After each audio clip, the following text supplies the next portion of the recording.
सोऽयमात्माध्यक्षरम्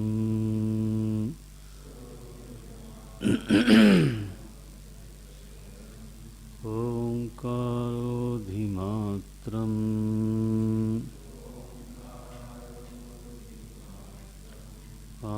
पादामात्रा मात्राश्च पादाः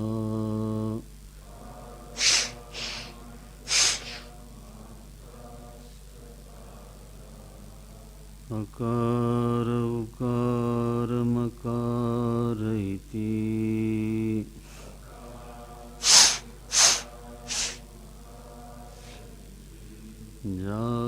जागरितस्थानो वैश्वानरः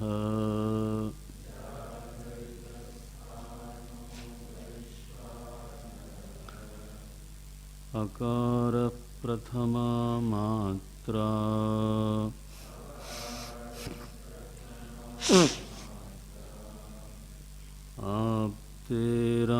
आप्तेरादिमत्वात् वा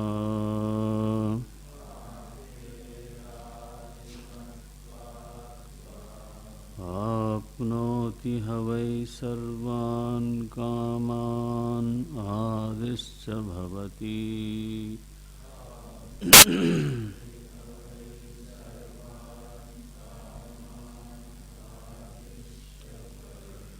य एवं वेद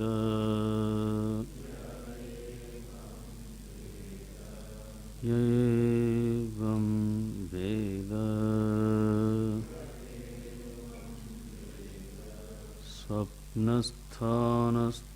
स्वप्नस्थानस्तैजसौकारो द्वितीया मात्रा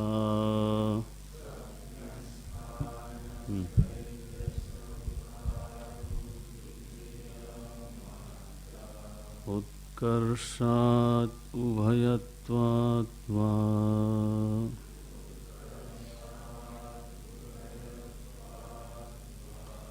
उत्कर्षति ह वै ज्ञानसन्ततिम्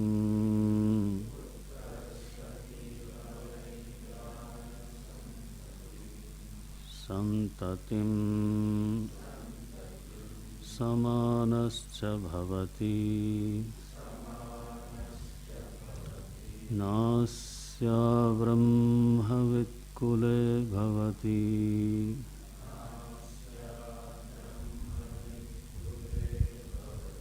य एवं वेद वेदः शब्द है क्या?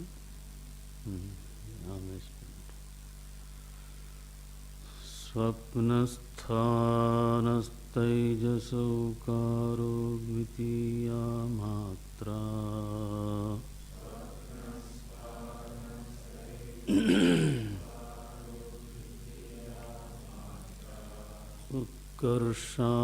उत्कर्षादुभयत्वात् वा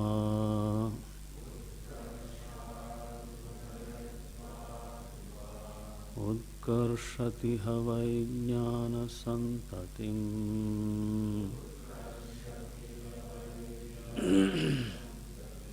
समानश्च भवति नास्या ब्रह्मवित्कुले भवति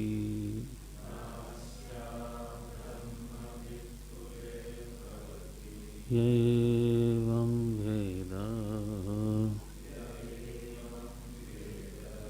य एवं वेद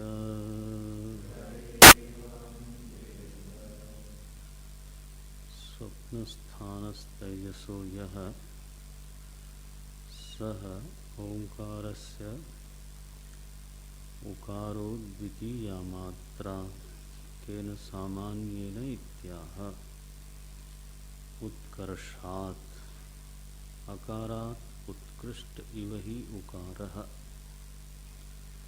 तथा तैजसो विश्वात् उभयत्वात् वा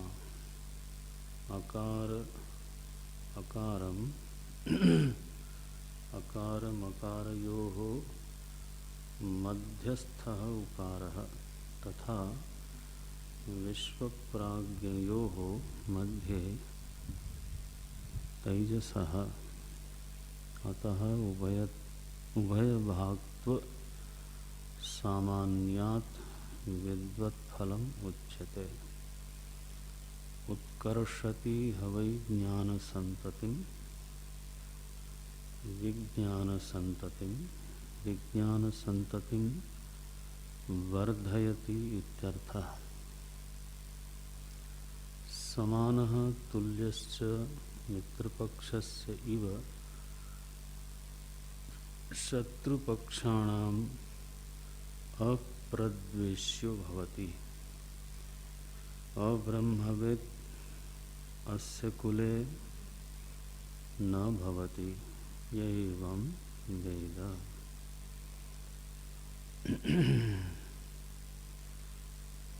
So आरोपदृष्टिमेव अवष्टभ्य इदम् आरभ्यते अभिधानप्रधानेन। तो जिस चिदात्मा की पाद रूप से श्रुति माता ने व्याख्या की है वो अविधेय प्रधान है, और अब वही श्रुति उसी चिदात्मा की मात्रा रूप से व्याख्यान करती हैं, और यह जो व्याख्यान है वो अभिधान प्रधान है। इस व्याख्यान का जो प्रयोजन है वो है आत्मा का ध्यान। तो आत्मध्यान विधानाय, आत्मा के ध्यान का विधान करने के लिए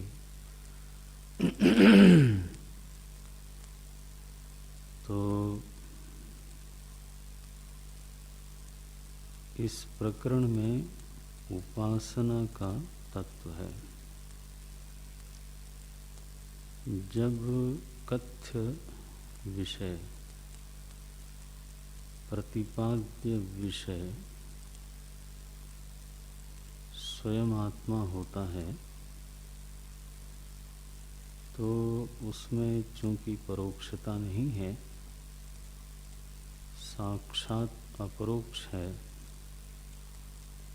और इसलिए वो उपास्य नहीं है। तो प्रमाण के द्वारा विचार्य भले हो, लेकिन तो आत्मरूप से उसकी उपलब्धि होनी है। इसलिए वहाँ उपासना का तत्व नहीं होता। लेकिन जहाँ पर प्रतिपाद्य वस्तु परोक्ष हो जाती है, जहाँ पर प्रतिपाद्य वस्तु स्वयं के रूप में प्राप्त नहीं हुई, उसमें परोक्षता और अन्यता रह गई, बनी हुई है। तो अन्य के ज्ञान में दो विकल्प उठते हैं। या तो वो प्राप्य होती है और या तो वो द्वेष्य होती है, और कदाचित तीसरा विकल्प होता है, या तो वो उपेक्ष्य होती है। लेकिन प्रायः अन्य का जो बोध है वो दो तरह के ही विकल्पों को उठाता है। तो या तो रागास्पद बनता है या तो वो द्वेषास्पद बनता है। या तो हे बनता है या तो उपादेय बनता है। तो जो निषिद्ध विषय हैं अथवा बहिर्विषय हैं उनके ज्ञान में एक प्रकार की हेयता शास्त्र में मानी गई है।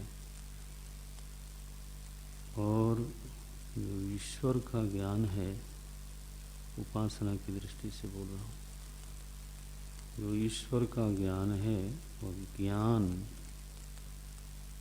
उपासना के लिए है, भक्ति के लिए है, ज्ञान स्वरूपावस्थान के लिए नहीं है। यद्यपि अंततः उपासना से जो निर्मल हृदय है वो वाच्यार्थ को पार करके तो लक्ष्यार्थ में प्रवेश करने में समर्थ हो जाता है। और इस तरह से अंततः उपासना का भी जो पर्यवसान है वो अंततः स्वरूपावस्थान में ही होता है। ददामि बुद्धि योगम तम ये न माम उपयांति ते। भक्ति का भी पर्यवसान अंततः स्वरूपावस्थान में ही है। परमात्मा अंततः उस विशिष्ट अधिकारी अंतःकरण वाले के लिए, अपने भक्त के लिए बुद्धि योग प्रदान करते हैं, उसकी व्यवस्था कर देते हैं। तो यहाँ जब अभिधान की प्रधानता से ज्ञान दिया जा रहा है तो इस ज्ञान का पर्यवसान उपासना में, इस ज्ञान का पर्यवसान, ये ज्ञान स्वरूपावस्थान के लिए नहीं तो भक्ति के लिए है, उपासना के लिए है। इसीलिए यहाँ पर यह एवं वेद कह करके फिर फलश्रुति बोलती हैं। यह एवं वेद सर्वान् कामान आपनोति आदिश्च भवति। ये पहली श्रुति यही है, यानी पहली फलश्रुति यही है कि एवं वेद, वैश्वानर को जो ध्याने वाला पुरुष है, स्थूल प्रपंचोपाधिक चेतन को जो ध्यान करने वाला तो साधक है, वो स्थूल प्रपंच को देखता है। उसकी दृष्टि में स्थूल प्रपंच है, स्थूलाकार वृत्ति है, लेकिन ध्येय वस्तु उपहित है, माने चेतन है। तो आकार का आश्रय लेकर के बार बार स्थूलोपाधिक चेतन का ध्यान करता है। अब इसको ऐसे समझें कि जैसे किसी व्यक्ति को हम देखते हैं तो यदि तो मैं उसके केवल रूप पर ही मुग्ध हूँ, मेरी बुद्धि में उसके रूप की प्रधानता है, उसके स्वास्थ्य की प्रधानता है, उसके शरीर सौष्ठव की प्रधानता है, तो भी मैं जानता तो हूँ व्यक्ति को, लेकिन मेरी बुद्धि में महत्व है उसका, महत्वपूर्ण है उसका शरीर।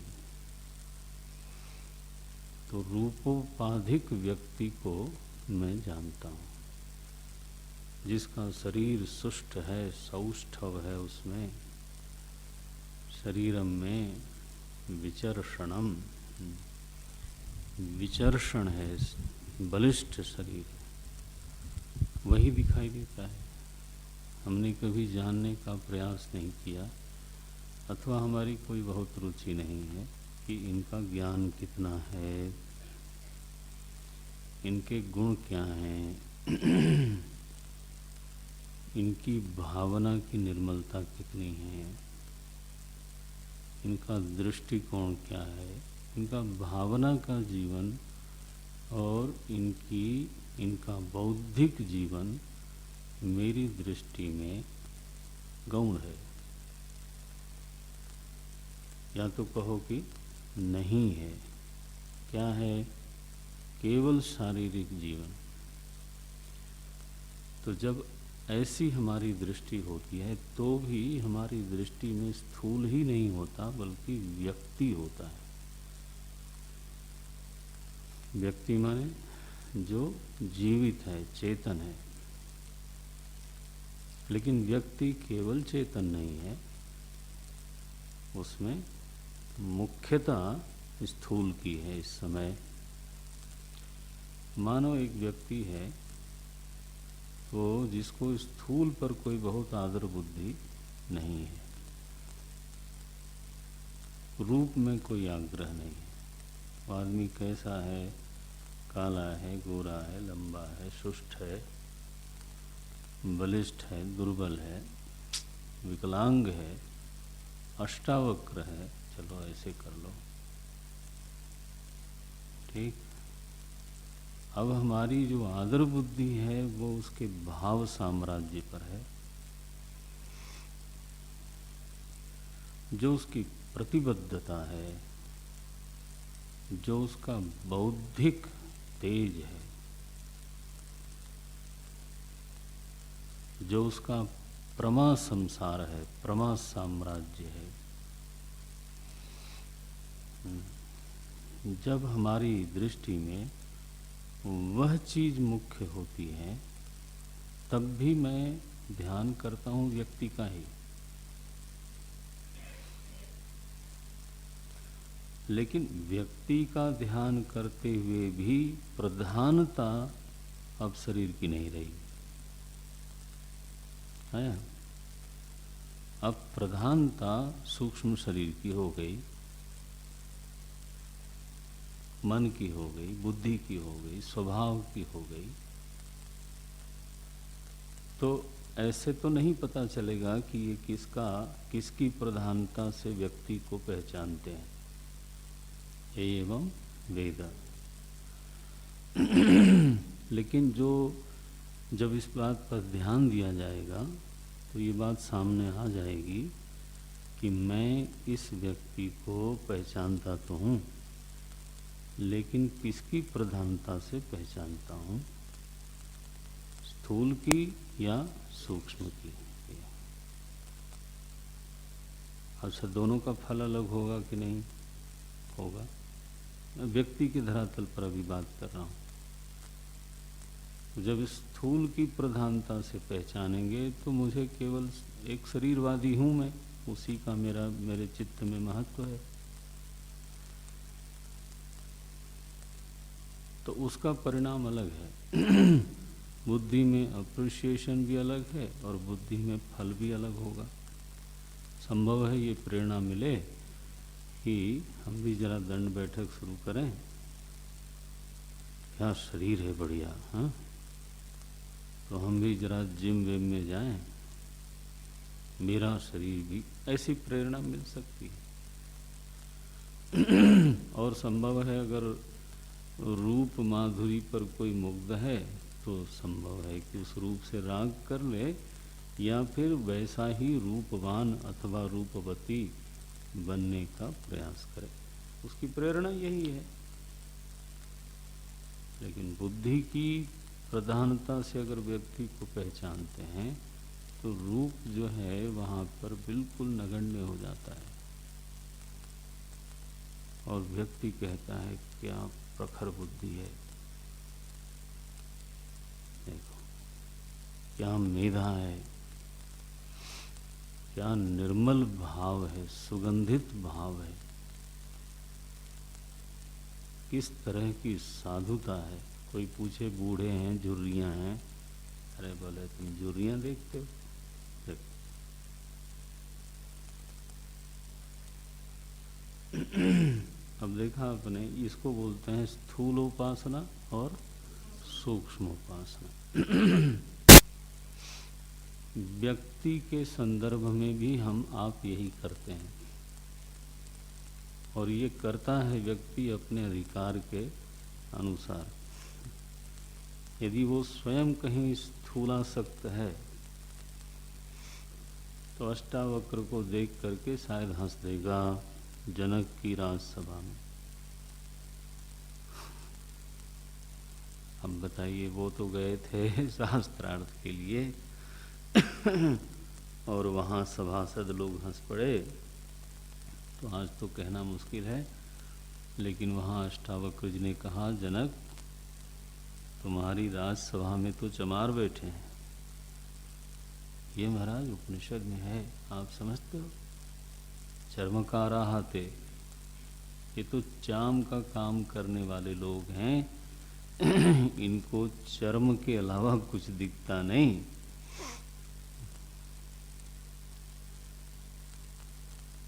सन्न रह गई सभा। अरे रे, ये क्या बोल गए? बोल गए जो तुम थे वो बोल दिया, और क्या। तुम्हारी दृष्टि केवल चर्म पर है, बोध पर नहीं है, तो फिर तो स्थूलोपासना से स्थूल की ही प्रेरणा, उसी धरातल पर फल मिलेगा, और ये निश्चित रूप से फल मिलेगा। जितने पहलवान हैं वो हनुमान जी महाराज को उपासना करते हैं कि उन्हीं जैसी हमारी जांघ हो जाए, तो उन्हीं जैसी मेरी बाँह हो जाए, भुजदंड हो जाए, वैसा मेरा सीना हो, कुछ ना हो तो कुछ तो हो सी तो फल मिलता है, ऐसा नहीं कि नहीं मिलता है। उनमें संयम होता है, उनमें ब्रह्मचर्य रखने का भी प्रयास करते हैं, वो सब थोड़ा थोड़ा गंभीरता भी होती है। अगर वो बजरंग बली की उपासना के साथ ही ये करें तो वो थोड़े धीर गंभीर भी होते हैं। बहुत जो है, हमारा तो यही देखना रहा कि जिनके तो शरीर में महाराज चिड़िया के पेट भरने लायक मांस न हो, वो ज़्यादा छटपटाते हैं,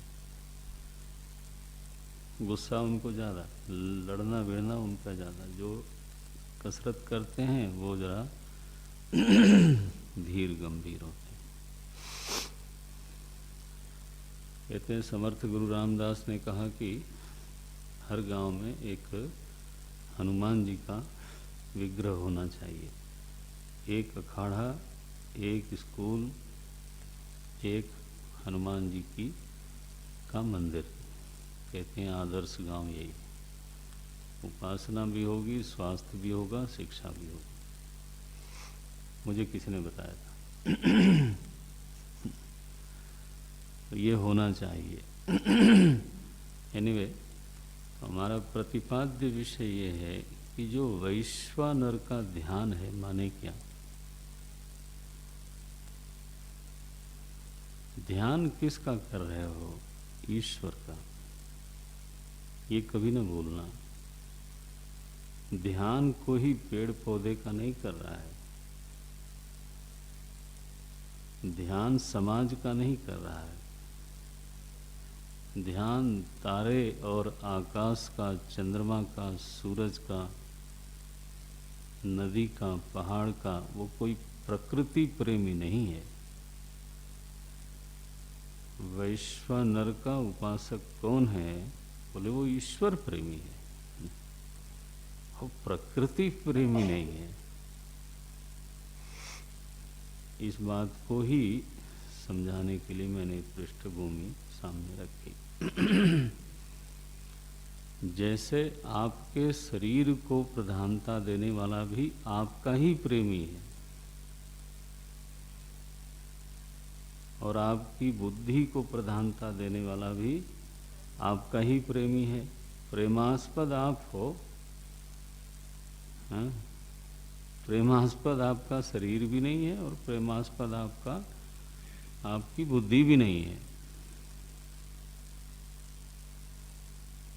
तो ये तो भक्त है, वैश्वानर का उपासक भक्त है, ईश्वर का प्रेमी है, लेकिन अपने अधिकार के कारण उसकी जो बुद्धि में प्रधानता है वो है स्थूल की। तो वो जो स्थूल इंद्रियादि से प्रत्यक्ष सृष्टि सौंदर्य है उसमें मुग्ध होता है, वो पुष्प वाटिका में मुग्ध होता है, हिमालय के शिखरों को देख के मुग्ध होता है,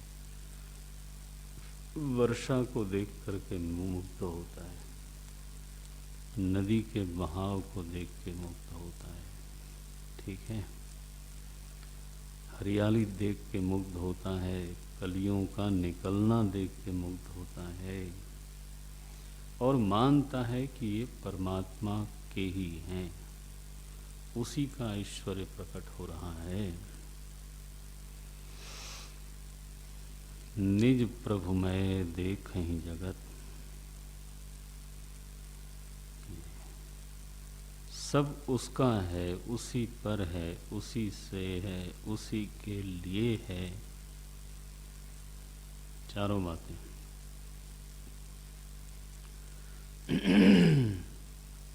इसलिए बीच में अपना पराया करने की जो अनादिकाल से एक बुद्धि थी वो मिटी अथवा कम से कम शिथिल हो गई,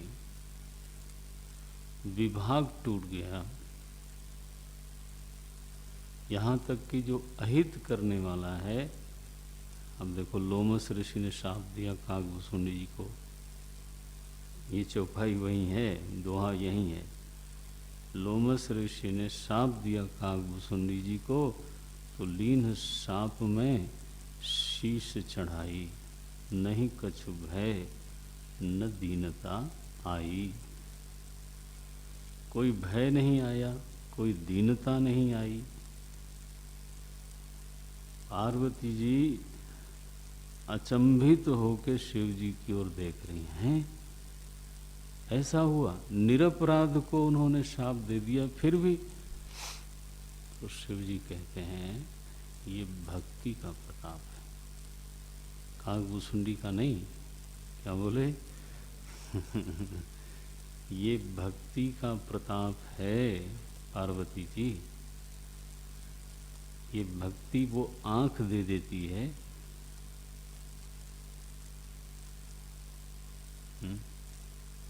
भक्ति वो नजर दे देती है जिसमें निज प्रभु मैं देखहीं, जगत न देखहीं।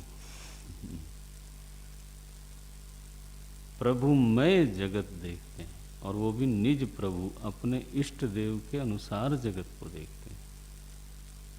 तो जब प्रभु दिखता है तो विरोध किसका करें? देखो, ये वैश्वानरोपासना का परिणाम है, चित्त में प्रकट होने वाला परिणाम है। विरोध वृत्ति का शमन हो गया, परकीयता की बुद्धि शांत हो गई। ये भक्ति का बहुत बड़ा परिणाम है।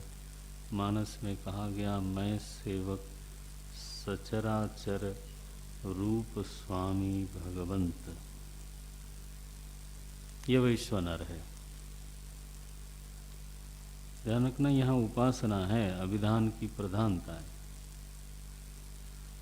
तो चराचर रूप में मेरा परमात्मा ही स्फुरित हो रहा है, वही है, वही कभी अनुग्रह करने के लिए छाया बनता है और वही कभी निग्रह करने के लिए पत्थर बन के पैर में लग जाता है।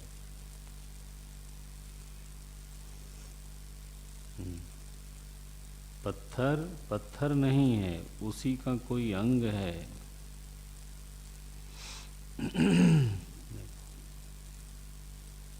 पल पल पुलकित होता है। मालिक साहब ने छाया कर दी। आदमी जा रहा था, हृदय उसका भक्त का, धूप लग रही थी, उस समय बादल की एक टुकड़ी आई सिर के ऊपर, छाया हो गई, वो क्या बोलेगा बादल ने छाया की? ना ना, बादल बादल किधर है? देखो मालिक साहब ने मेरे सिर पर छाया की। यह पुलकन भक्त की संपत्ति है। ये वैश्वानर है। सर्वान कामान आपनोति, उसको क्या कमी है? सब उसी का है। अरे मालिक उसके हैं, मालिक का सब है। ये तो ऐसा हुआ ना कि वो लड़की जो है एक चीज न मांगने की बजाय उसने कहा मैं तो आपको ही मांगती हूँ। राजा साहब ने मेला लगवा रखा था, अब राजा साहब को देना पड़ा। उन्होंने कहा था एक चीज कोई भी मांग सकते हो आप। उन्होंने कहा मैं आपको मांगती हूँ। सारा मेला उसका हो गया।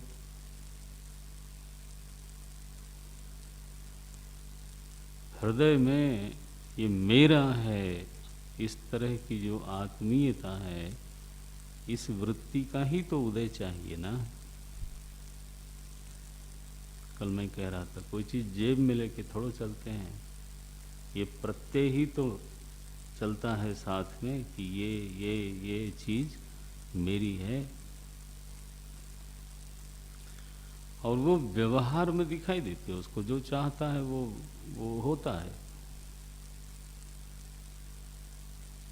आदिश्च भवति, और चित्त की जो उदारता है उसकी ना, वो उसको महान पुरुषों में भी प्रथम बना देती है।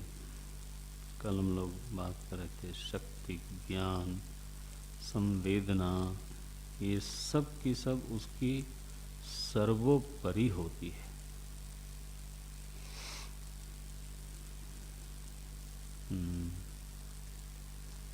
क्रिश्चियन बनो तब मैं सेवा करूंगी या करूंगा,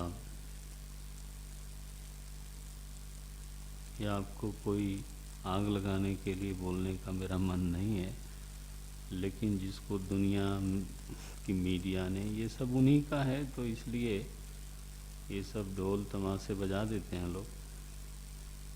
लेकिन पहले क्रिश्चियन बनो तब सेवा होगी, और उनको जो है नोबेल प्राइज दो, चाहे जो मर्जी दो।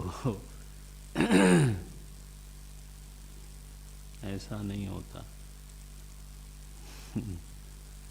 ये मेरे संप्रदाय में आओ, मेरे ये करो, तब इस तरह का विभाग नहीं हुआ। नारायण। अब उपासना चली सूक्ष्म की। आलंबन क्या है? बोले उकार। स्थान क्या है? बोलते हैं ये तेजस है ना, जो स्वप्न स्थानी, वो ध्येय विषय है। स्वप्न स्थान तेजसः यह सह ओंकारस्य उकारो द्वितीया मात्रा। ओंकार की दूसरी मात्रा है। दूसरी मात्रा माने उकार का अभिधेय है। उकार अभिधान हुआ और उकार का अभिधेय है हिरण्यगर्भ तेजस। द्वितीय मात्रा। केन सामान्य न, समानता क्या है? बोलते हैं उत्कर्षात्। श्रुति नहीं कहा, उत्कर्षात्। मात्रा में पहले बताते हैं। उकारात् उत्कृष्ट इव ही उकारः। जब अ बोलते हो आप, अ एक कंठीय वर्ण है, कंठ से बोलते हो। अ ऊ जरा बोलो तो थोड़ा आगे निकला कि नहीं? जो अ का उच्चारण स्थान है, ऊ थोड़ा उत्कर्ष दिखता है। उत्कर्षात ऊ, देखो अ नीचे गया तो उत्कर्षात इव। इव शब्द इसलिए लगा रहे हैं क्योंकि इसी को लेके न बैठ जाना आप। अब ये तय करने लग जाओ कि उत्कर्ष किधर है। भीतर है कि बाहर है कि ऊपर है कि नीचे है, ये नहीं कहने का मतलब है। मतलब है कि उसमें थोड़ा बल अधिक लगता है, थोड़ा उच्चारण स्थान जो है तालु की ओर होता है। नॉट एग्जैक्टली, नहीं तो ई जो है वो तालु होती है, लेकिन ऊ भी कहीं न कहीं अ और ओष्ठ के, माने कंठ और ओष्ठ के बीच में आता है। कंठ वर्ण का प्रथम उच्चारण स्थान है, वैखरी वाणी वहीं से निकलती है। अकुह विसर्जनीया नाम कंठ। एक छोटा बच्चा भी करेगा, बीमार भी कर सकता है, यानी वो जो स्वर है वो सहज निकलता ही रहता है। अकारो वही सर्वाभाग। और उच्चारण स्थान का जो अंतिम स्थान है वो है म, ओष्ठीय, प फ ब भ म। तो उच्चार स्थान के दो किनारे हो गए, एक कंठ और एक ओष्ठ। जो ऊ है वो कहीं न कहीं मध्यवर्ती है। ये तो मानना ही पड़ेगा कि वो ओष्ठीय नहीं है, ये भी मानना पड़ेगा कि वो कंठीय नहीं है, तो फिर वो बीच में है। और इस तरह से प्रणव जो है ओम, वो समस्त ध्वनियों का प्रतिनिधि बन जाता है। तो मूल स्थान, फिर अंतिम स्थान और फिर मध्य स्थान। ये देखिए, एक ही साथ तीनों स्थानों का प्रतिनिधित्व करने वाला होता है ओम। तो ऊ में थोड़ा सा उत्कर्ष मालूम पड़ता है, तो उत्कर्षात ये साम्य बता रहे हैं। उत्कर्ष जो जैसे अकार से उकार उत्कृष्ट दिखता है, वैसे ही उकारः, वैसे ही तथा तैजसः विश्वात्, विश्व की अपेक्षा तेजस में उत्कर्ष है। अब देखो ये बात तो बिल्कुल समझ में आने वाली है। शरीर की अपेक्षा जो भाव है, जो गुण संपत्ति है, जो भाव संपत्ति है, जो विज्ञान संपत्ति है, निश्चित रूप से व्यक्तित्व का वो उत्कृष्ट पक्ष है। और जो केवल रूप पर लुभाए रहते हैं वो तो बस वो कुछ दिनों की बात है। इस केवल शरीर सौष्ठव पर जो लोग प्राधान्य करते हैं तो वो गलती करते हैं। उसमें स्थायित्व कितना है? एक कोई चीज हो जाए तो वो खत्म हो गया बस। कभी कभी ना वो कोई पुराने अभिनेता अथवा अभिनेत्री कभी आते हैं, बोले अरे ये ऐसा हो गया, हाँ तो कैसा रहेगा? आप क्या समझते हैं कि जीवन भर जो है क्या ब्रह्म है नित्य एक रस?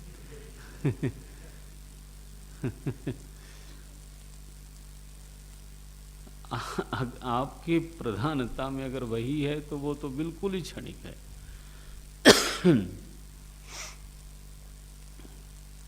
उत्कृष्ट पक्ष व्यक्तित्व का, जो शोभनतर पहलू है व्यक्तित्व का, हम फिजिकल पर्सनालिटी को आदर करते हैं, लेकिन there can not be any debate on कि जो इंटेलेक्चुअल पर्सनालिटी है is far more superior than the physical personality.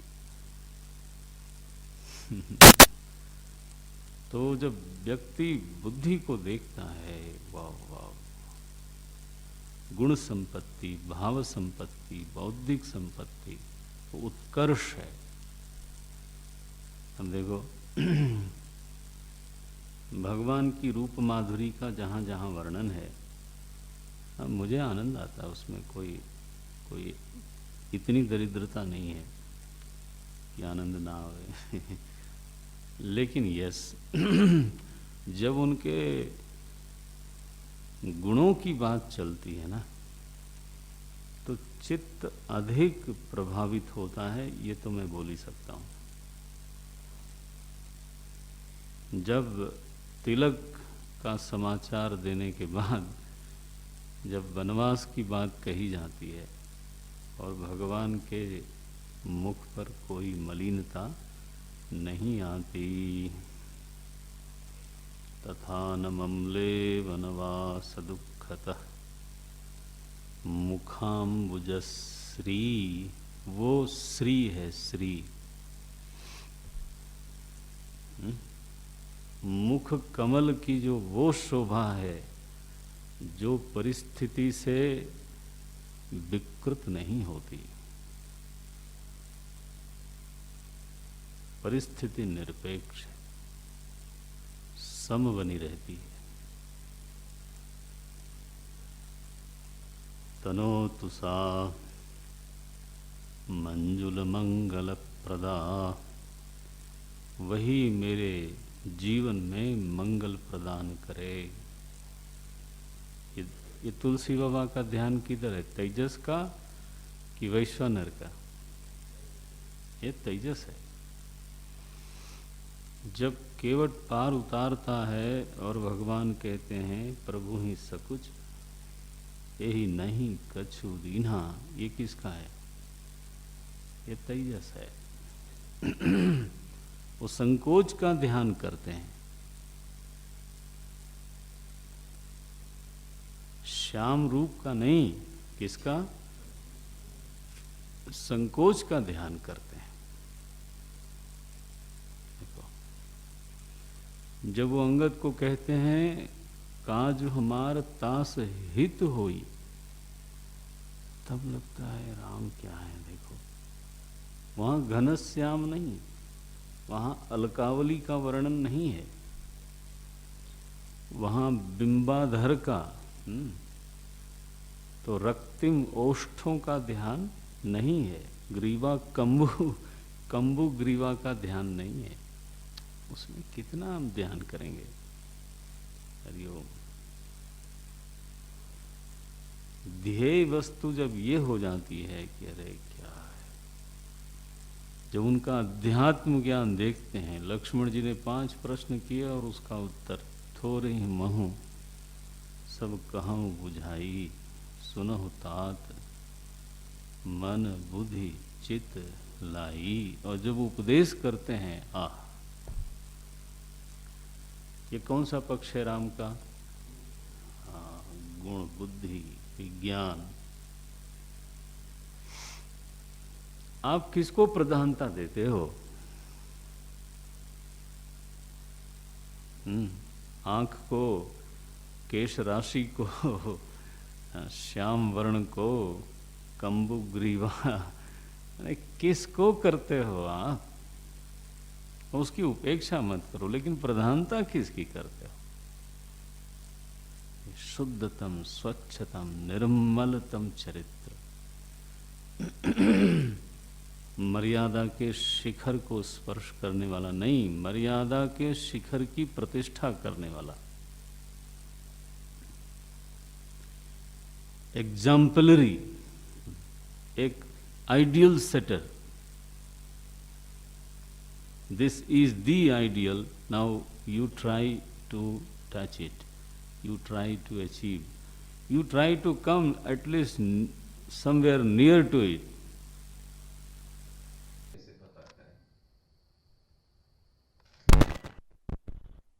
मैं स्थूल हूँ किंतु पढ़ने से और बोलने से स्थूल और सूक्ष्म नहीं होता। ध्यान से देखना जरा, मैं स्थूल हूं कि मैं सूक्ष्म? तो प्रश्न है कि आप देखते किसको? जो स्थूल है वो भी उसी को देखता है, तो जो सूक्ष्म है वो भी उसी को देखता है। जैसे एक उदाहरण दिया कि एक व्यक्ति किसी के शरीर को देखता है और वही व्यक्ति, दूसरा कोई व्यक्ति, उसी के मन को देखता है। तो शरीर पर देखने वाला व्यक्ति स्थूल है। अब जो स्वामी जी ने घुमा के कहा, मैं आपको सीधे से कह दूं कि अगर भगवान के रंग रूप और इन पर दृष्टि है तो उनके ओंठ ऐसे हैं, तो उनका गला ऐसा है, तो उनकी चाल ऐसी है, तो ये स्थूल दृष्टि है। इसको बोलते चरम दृष्टि, जिसको उन्होंने बोला। मतलब हम प्रभावित किसको देख के होते हैं? अब ये अपना अपना आप देखना क्या होता है। हम प्रभावित किसको देख के होते हैं? भले ही मैं बात ज्ञान की करूं ये खाई है, इसको ईमानदारी से अपने में जरा देखना चाहिए, वरना ये स्किप हो जाएगा और आप वहीं के वहीं रहोगे। मैं किस चीज से प्रभावित होता हूं? व्यक्ति के शरीर को देखकर या व्यक्ति के मन बुद्धि को देखकर? ये सबका अपना अलग अलग आप देखना। बहुत ज्यादा चांसेस हैं कि व्यक्ति शरीर को देखकर प्रभावित हो जाता है, और यही नहीं, मैं उसके जैसे बनने का प्रयास भी करता हूं। ओहो, देखो, तो पढ़ने आए थे ज्ञान और अब बनाने लगे आप अपना शरीर। Very good. किधर गया प्रभावित? देखो, मतलब उसको आम बोलचाल की भाषा में बोलते हैं कि रहता कहीं हूं, प्यार किसी और से करता हूं कहीं और, इन्वेस्ट कहीं और किया अपने आप को। दो चीज हुई ना। तो साधक के साथ यही होता है, वो ज्यादातर उसका लक्ष्य कुछ और है, लेकिन साधना किसी और की है। तो ईमानदारी से ये देखना चाहिए कि मेरा आखिर स्तर क्या है, स्थूल है कि सूक्ष्म। इतने सारे विद्वान, देखो विद्वान, विद्वान मतलब शरीर से नहीं, जिनकी बुद्धि है उन्हीं को क्या बोला क्या होगा? विद्वान। और वो विद्वान भी आखिर शरीर को ही देखते हैं। देखो जी, तो क्या बने फिर? इसीलिए चमार बोला गया ना, इसीलिए बोला गया क्योंकि तुम्हारी मतलब दृष्टि उस पर होवे और दृष्टि ही ना होवे, मैं उससे प्रभावित हूं, और प्रभावित ही न हूं, मैं वैसा बनने का प्रयास करूं। 3 अंग हो गए। मेरी दृष्टि उस पर है, चलो कोई बात नहीं, प्रभावित मत हो। मैं प्रभावित होता हूं, वेरी गुड। प्रभावित ही नहीं, मैं वैसा बनना चाहता हूं। तो व्यक्ति के बौद्धिक जो बल है, जो विचार का बल है, वो देखा आपने कि शरीर को देखा? यही अ में और यही उ में अंतर है, बना ना। तो जो ओम है, जो प्रणव है, वो अ, उ और म से बना है। तो अ विस्तार करता है, तो म निवृत्ति लाता है। अ को क्या बोला? कंठः, अखु विसर्जनीया नाम कंठः। जो यहां से स्वर निकलते हैं उसको बोलते हैं कंठ। लेकिन अब प, फ, ब, भ, म ये किससे निकला? ओष्ठ से। तो सफर कहां से? कंठ से लेकर ओंठ तक। तो ऊ कहां में है? बोले बीच में है। ना तो पूरी तरीके से कंठ में ही है। कंठ में कौन है? अ।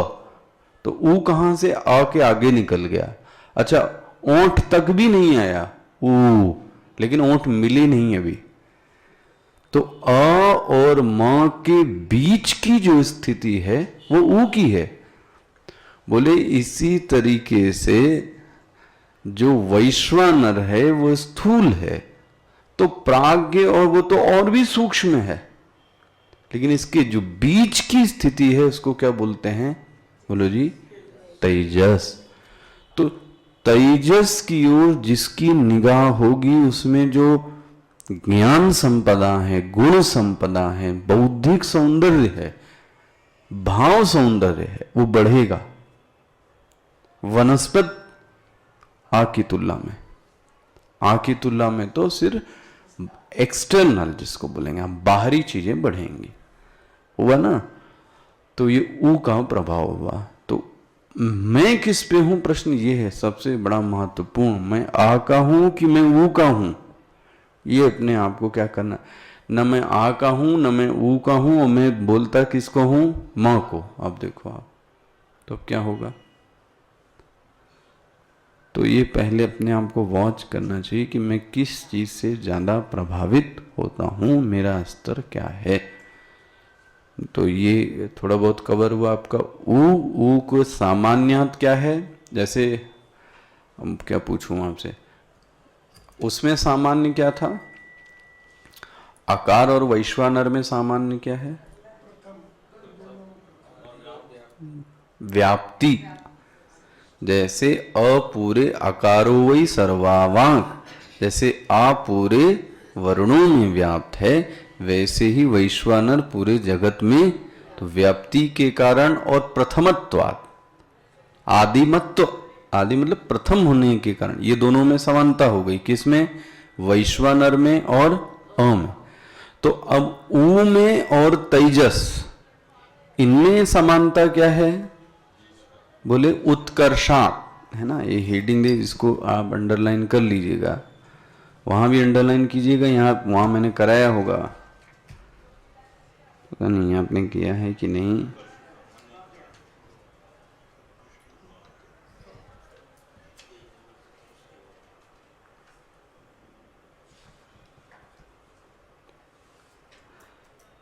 मिला आपको, पहले अ वाला देख लीजिएगा, पेज नंबर 64 मिला।